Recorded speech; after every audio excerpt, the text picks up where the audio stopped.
Unroll the inner tent. Open the zip up all the way from the middle of the floor up to the top and spread it out next to the central pole. Raise the central pole slightly and then place it inside the top opening. Place the regulating tube holder under the central pole.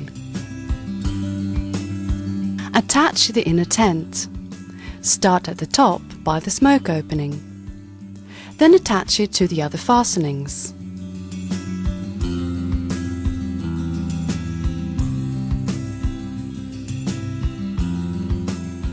Stretch the inner tent's floor by adjusting the floor tensioners on the outside of the tent. If you need ventilation, open the inner tent's air intakes. Close the mosquito net roof and attach the regulating tube to the holder.